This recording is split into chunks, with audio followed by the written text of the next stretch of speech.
신장이 망가진 분들 중에서 가장 억울한 분들이 누구인 줄 아세요? 술 드신 분들이 아닙니다. 짠 음식 즐기신 분들도 아닙니다.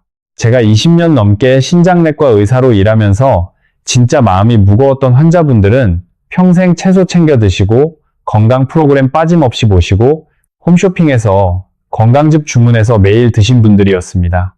정성껏 열심히 건강하게 드셨는데 신장이 망가진 거예요. 이게 말이 됩니까? 됩니다. 그리고 그게 오늘 이 영상의 전부입니다. 저는 분당 서울대병원에서 23년째 신장내과 전문의로 일하고 있습니다. 외래 진료를 보다 보면 한 달에 10분, 20분씩 똑같은 표정으로 오십니다. 눈이 빨갛게 충혈되시거나 손을 꼭 쥐고 앉아 계시거나 그리고 검사 결과지를 보시면서 이렇게 말씀하세요. 선생님, 저 진짜 채소밖에 안 먹었는데요. 그 말이 제 가슴에 그냥 꽂힙니다. 얼마나 억울하시겠어요. 남들 다 먹는 삼겹살도 참고 라면도 줄이고 부지런히 몸에 좋다는 것들만 고르고 고르셨는데 그런데 정작 그 선택이 신장을 조용히 갉아먹고 있었다면요.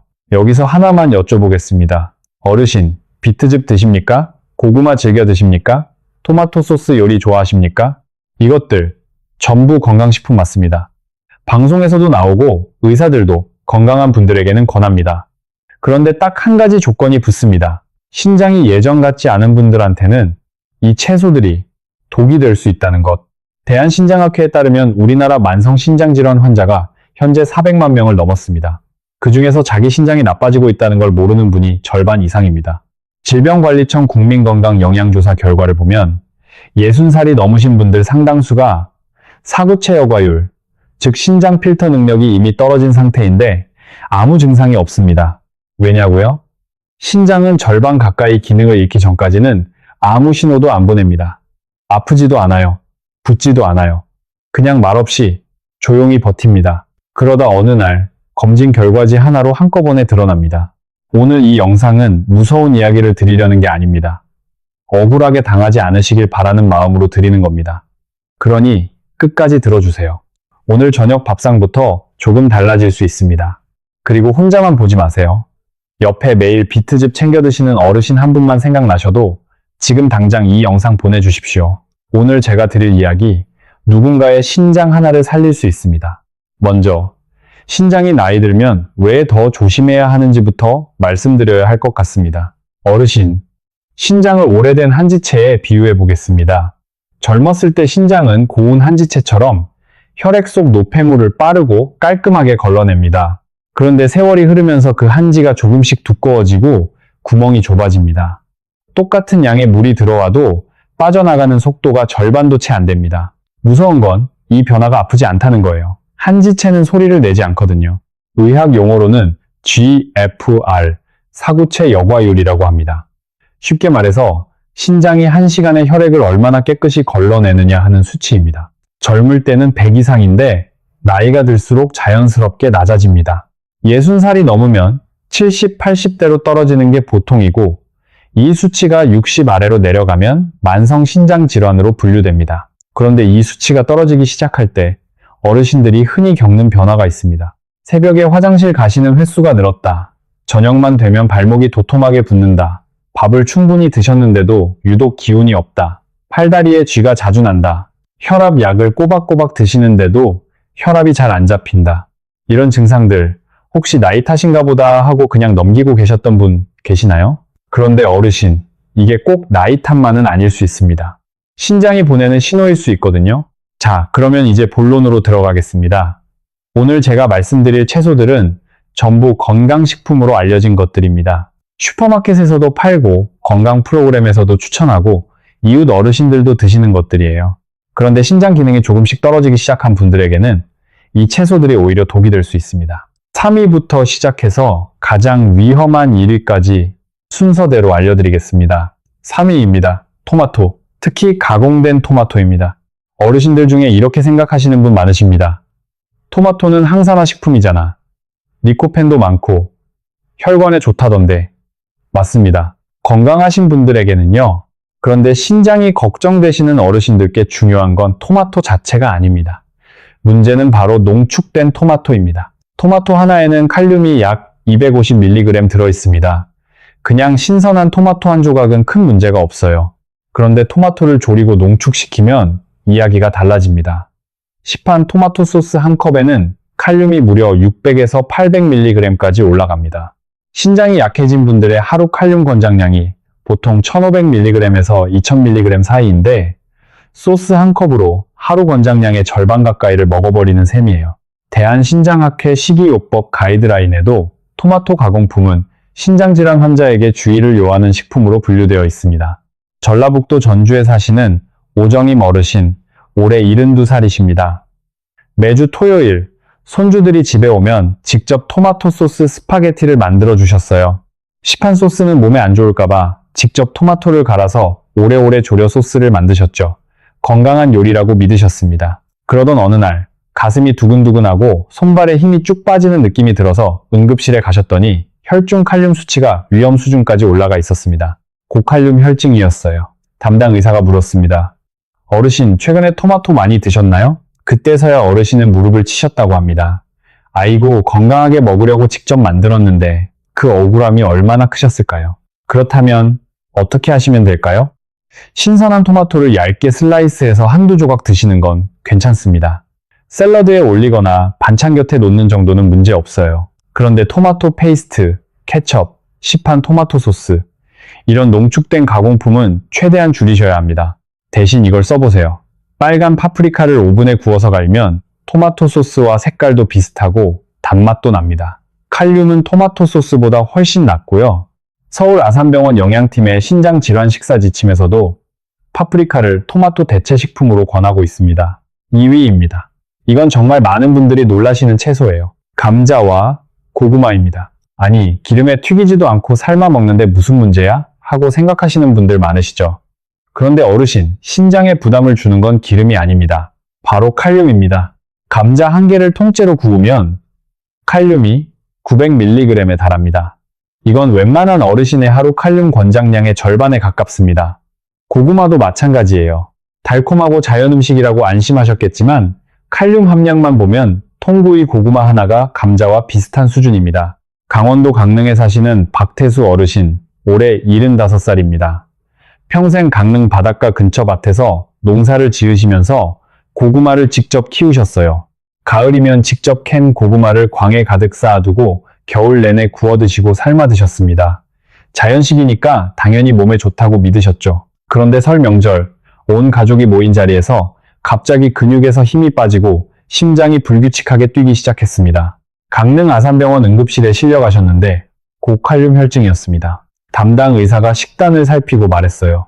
어르신, 고구마를 매일 드셨군요. 네, 직접 키운 거라 안심하고 먹었는데 자연에서 나온 것이라도 신장이 약해진 분들에게는 섬세하게 접근해야 합니다. 그렇다면 감자나 고구마를 아예 끊어야 할까요? 꼭 그런 건 아닙니다. 방법이 있어요.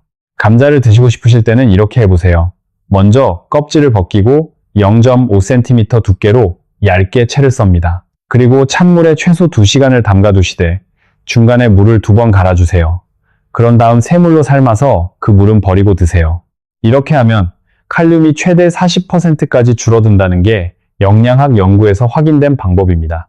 드시는 양도 한 번에 70g 정도, 작은 주먹 하나 크기가 적당합니다. 그리고 한 끼의 감자 반찬과 고구마를 동시에 드시면 안 됩니다. 칼륨이 겹쳐서 쌓이거든요. 재밌는 게 뭔지 아세요? 동의보감에도 식재료는 물에 우려 도끼를 빼고 드시라는 지혜가 담겨 있습니다. 우리 조상들이 수백 년 전에 알았던 것을 현대의학이 이제야 확인해주는 셈이죠. 조상의 지혜와 의학이 이 지점에서 딱 만납니다. 잠깐, 여기서 어르신 여러분께 한 가지 여쭤보고 싶습니다. 오늘 말씀드린 채소 중에서 어르신 밥상에 가장 자주 오르는 게 어떤 건가요? 토마토 소스인지 감자인지 아니면 지금 말씀드릴 1위인지 댓글로 알려주시면 다음 영상에서 그 채소를 더 깊이 다뤄드리겠습니다. 어르신이 남겨주시는 댓글 하나가 같은 고민을 하고 계신 다른 어르신 한 분을 도와드릴 수 있습니다. 자, 이제 2위입니다. 이건 제가 정말 진심으로 꼭 말씀드려야겠다고 생각한 것입니다. 요즘 새벽 시장에 가보시면 빨간 즙이 가득한 병들이 쌓여있는 것 보이시죠? 홈쇼핑에서도 나오고 건강원에서도 권하고 심지어 마트에서도 분말로 파는 그것, 바로 비트입니다. 비트가 혈액을 맑게 하고 혈압을 낮춰준다던데요? 맞습니다. 건강하신 분들에게는요. 그런데 신장이 조금이라도 약해지기 시작한 분들에게는 이야기가 완전히 달라집니다. 비트에는 두 가지 문제가 동시에 있습니다. 첫째가 칼륨이고 둘째가 수산염이에요. 칼륨부터 말씀드리겠습니다. 비트 원액 한 컵에 들어있는 칼륨은 비트를 통째로 서너 개 먹는 것과 맞먹습니다. 즙을 내거나 분말로 만들면 그 안에 있던 칼륨이 압축되거든요. 한국 식품 영양소 함량 자료에도 비트 가공품의 칼륨 농도가 생채소에 비해 훨씬 높게 기록되어 있습니다. 그런데 더 조용하고 더 무서운 게 수산염입니다. 신장의 세뇨관을 낡은 온돌 배관으로 생각해 보세요. 겨울마다 조금씩 불순물이 쌓이면 어느 해 겨울에는 아예 막혀버리잖아요. 수산염이 신장 세뇨관에 쌓이는 것이 꼭 이와 같습니다. 수산염은 체내에서 칼슘과 결합해 결정을 이루고 그게 신장 안에 조금씩 쌓입니다. Journal of Korean Medical Science에 발표된 연구를 보면 수산염으로 인한 신장 결석의 발생률이 나이가 들수록 유의미하게 높아집니다. 그리고 제일 무서운 건 막히기 전까지는 아무 소리도 안 난다는 겁니다. 허리가 아픈 것도 아니고 소변이 달라지는 것도 아니에요. 그냥 조용히 수치로만 나타납니다. 경상북도 안동에 사시는 김복순 어르신 68살. 건강을 챙기려고 2년 전부터 매일 아침 비트즙을 한 컵씩 드셨습니다. 홈쇼핑에서 비트 분말도 주문해서 물에 타드시고 동네 건강원에서는 비트 원액을 정기적으로 받아다 드셨어요. 붉은 색깔을 보면서 혈액이 이렇게 깨끗해지겠지 하고 마음이 놓이셨다고 합니다. 그런데 1년쯤 지났을 때 정기검진에서 크레아티닌 수치가 올라가 있었습니다. GFR도 뚝뚝 떨어졌어요. 걱정이 돼서 분당 서울대병원에서 정밀검사를 받으셨는데 의사가 물었습니다. 어르신, 혹시 비트를 매일 드시고 계셨나요? 아이고, 건강해지려고 드신 것이 신장을 더 힘들게 했던 거였습니다. 어르신, 비트즙, 비트 분말, 비트 원액은 신장 기능이 조금이라도 떨어지기 시작한 분들은 전면 중단하시는 게 좋습니다. 특히 eGFR이 60 아래인 분들, 고칼륨 혈증을 진단받으신 분들, 신장 결석에 과거력이 있는 분들, 이 세 가지에 해당하시는 분들은 절대로 드시면 안 됩니다. 비트가 먹고 싶으시다면 아주 소량 50g 이하로 통째로 삶거나 구우신 다음 저지방 요거트 같은 칼슘 함유 식품과 함께 드세요. 칼슘이 수산염과 먼저 결합해서 신장까지 도달하는 양을 줄여줍니다. 이건 대한신장학회 만성신장병 식이요법 가이드라인 2023에도 언급된 방법입니다. 그런데 솔직히 말씀드리면 이미 신장이 걱정되시는 분들은 비트 자체를 잠시 멀리 하시는 게 가장 안전합니다. 사실 저는 이 영상을 만들면서 개인적인 기억이 자꾸 떠올랐습니다. 저희 어머니가 75 되시던 해 이야기입니다. 어머니는 매일 아침 비트와 토마토를 손수 갈아 드셨어요. 저는 의사인데도 처음엔 딱히 말리지 않았습니다. 건강한 채소인데 설마 문제가 있겠어 하고 저도 방심했던 겁니다. 그러다가 어머니 정기검진에서 크레아티닌 수치가 조금씩 올라간 걸 직접 보고서야 정신이 번쩍 들었습니다. 그때부터 어머니 밥상을 같이 바꾸기 시작했어요. 오늘 제가 드리는 이야기는 교과서에서 나온 것만이 아닙니다. 저희 어머니 밥상에서 시작된 이야기이기도 합니다. 그러니 더욱 솔직하게 제가 아는 것을 다 드리고 싶었습니다. 자, 이제 좋은 이야기를 드릴 차례입니다. 무엇을 조심해야 하는지 알았으니 이제는 무엇으로 그 자리를 채워야 하는지 알아야겠죠. 신장에 부담을 주지 않으면서도 밥상이 풍성해지는 채소 3가지 말씀드리겠습니다. 첫 번째는 콜리플라워입니다. 이게 뭐냐고요? 우리가 흔히 브로콜리 사촌이라고 생각하시면 쉽습니다. 하얀색 꽃 양배추예요. 요즘은 마트에서도 어렵지 않게 사실 수 있어요. 콜리플라워가 신장에 좋은 이유는 딱 3가지입니다. 칼륨이 낮고, 나트륨이 낮고, 인 함량도 낮습니다. 이 셋이 동시에 낮은 채소는 흔치 않아요. 한국 식품 영양소 데이터베이스를 보면 콜리플라워의 칼륨 함량은 감자의 약 30% 수준밖에 안 됩니다. 게다가 콜리플라워는 십자화과 채소에 속합니다. 이 계열 채소에 들어있는 글루코시놀레이트라는 성분이 염증 억제에 도움을 준다는 연구가 누트리언스 저널 2021년호에 발표된 바 있습니다. 그런데 어르신들은 이렇게 물으실 수 있어요. 그래서 어떻게 먹어요? 간단합니다. 콜리플라워를 푹 쪄서 마늘과 들기름, 후추 약간을 넣고 으깨보세요. 감자 으깬 것과 식감이 거의 같습니다. 저희 어머니도 처음에 드시고 나서 이게 감자 아니야? 하고 물으실 정도였어요. 다만 혈액 희석제인 와파린을 복용 중이신 분들은 글루코시놀레이트가 약 효과에 영향을 줄 수 있으니 드시기 전에 꼭 담당 의사 선생님과 상의해보세요. 갑상선 관련 질환이 있으신 분들도 하루 한 컵 정도로 양을 조절하시는 게 좋습니다. 두 번째는 빨간 파프리카입니다. 아까 토마토 이야기에서도 잠깐 언급했죠. 이걸 다시 꺼내는 이유가 있습니다. 빨간 파프리카는 같은 빨간 계열의 채소 중에서 칼륨이 상대적으로 낮은 편에 속합니다. 그런데 대신에 비타민C 함량은 거의 최상위입니다. 질병관리청 영양 섭취 기준 자료를 보면 빨간 파프리카 100g에 들어있는 비타민C는 오렌지보다도 훨씬 많습니다.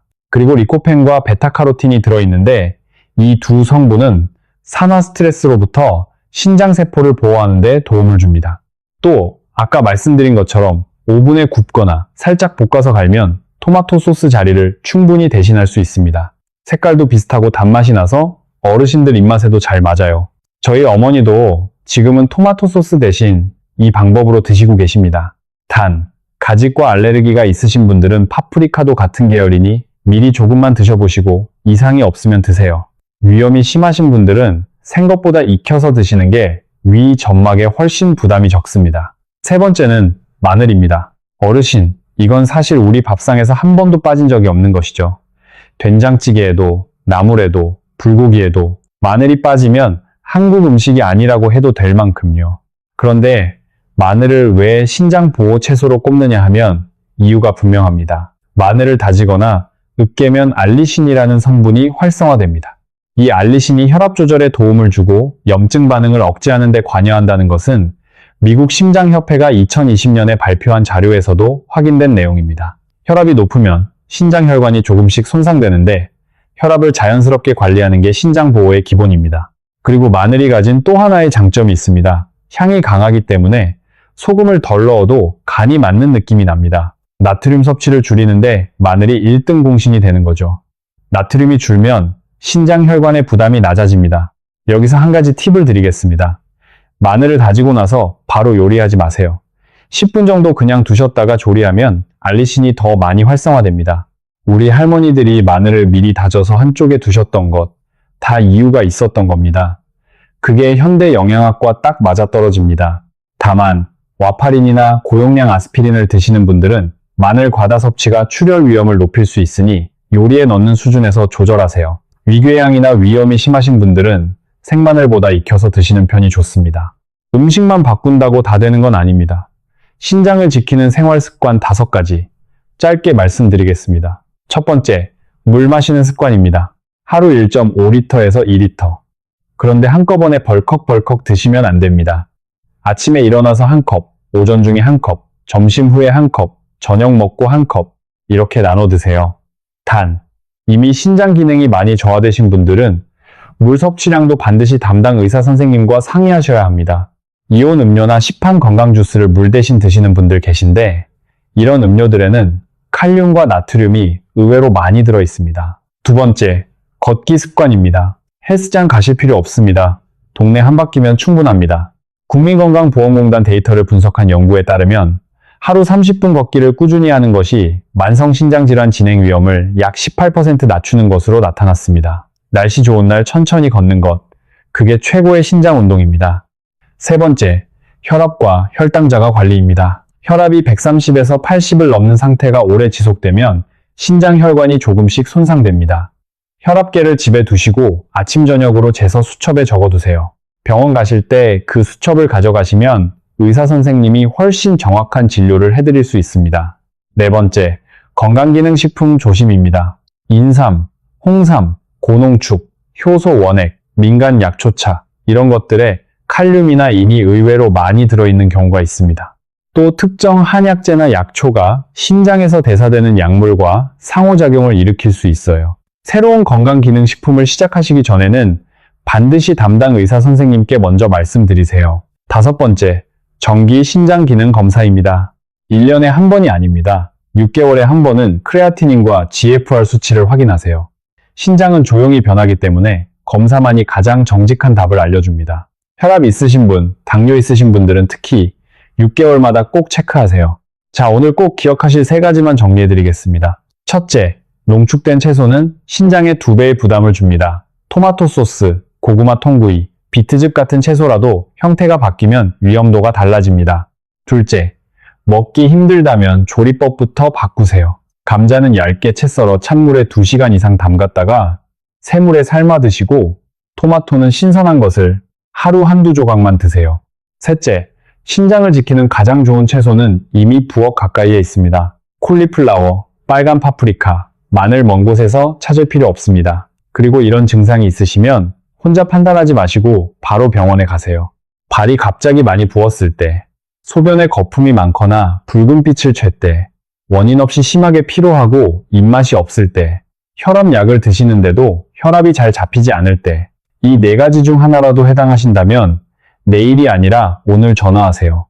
어르신 여러분, 저는 오늘 이 영상을 준비하면서 계속 한 장면이 머릿속에 맴돌았습니다. 손주가 할머니 손을 꼭 잡고 공원 벤치에 나란히 앉아있는 장면이요. 그 따뜻한 장면을 오래오래 유지하고 싶으시다면 오늘 저녁 밥상 하나부터 조금 바꿔보세요. 건강은 한 번에 드라마틱하게 바뀌는 게 아닙니다. 오늘 저녁 파프리카 하나 더, 마늘 한쪽 더, 감자 조리할 때 물에 한 번 더 담가두기. 그 작은 선택 하나하나가 쌓여서 어르신의 신장을 지킵니다. 이 영상이 도움이 되셨다면 구독 버튼보다 먼저 주변 어르신들께 공유해주세요. 특히 매일 비트즙 드시는 분, 겨울마다 고구마를 즐겨 드시는 분들께요. 어르신의 공유 한 번이 누군가의 신장을 지키는 일이 됩니다. 궁금하신 점이나 어르신의 이야기는 댓글로 남겨주세요. 제가 직접 읽고 다음 영상에서 꼭 다루겠습니다. 오늘도 끝까지 함께 해주셔서 진심으로 감사합니다. 어르신 여러분의 밥상이 약이 되고 그 약이 긴 건강으로 이어지길 바랍니다. 따뜻하게 드시고 천천히 걸으시고 손주들과 오래오래 함께 하세요. 저도 항상 어르신 곁에서 응원하겠습니다. 건강하세요.